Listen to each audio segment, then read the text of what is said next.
Selamat siang, Kak. Mungkin boleh memperkenalkan diri dan jabatannya lebih dahulu.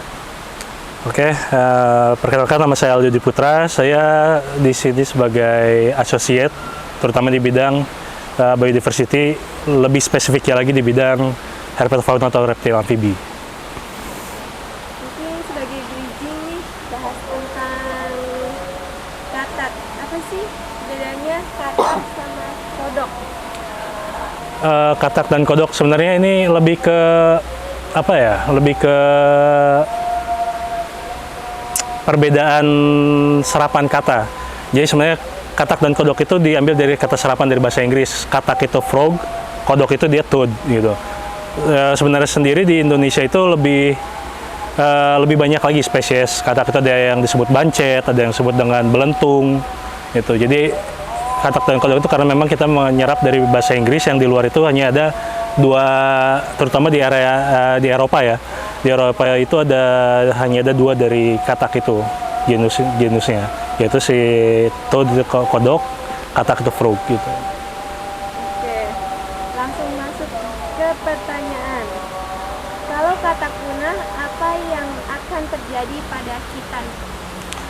Kalau katak punah, apa yang terjadi pada kita? Oke, sebenarnya katak itu sangat penting di rantai makanan ya. Jadi ketika si amfibi itu punah, nanti kemungkinan akan ada pelonjakan populasi, terutama di serangga. Jadi serangga itu populasinya tinggi karena tidak ada predator yang memakan mereka. Yang dimana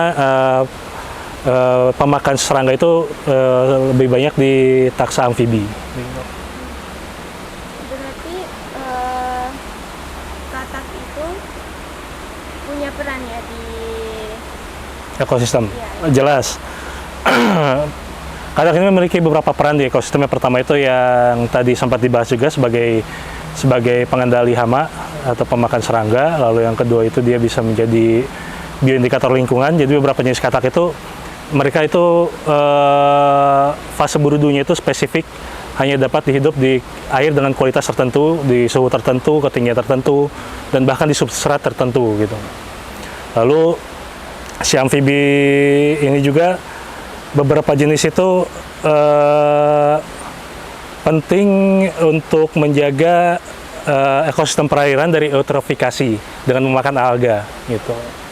Dan juga di beberapa jenis juga si amfibi ini juga dipakai untuk penelitian untuk obat-obatan, terutama untuk penghilangan rasa sakit gitu.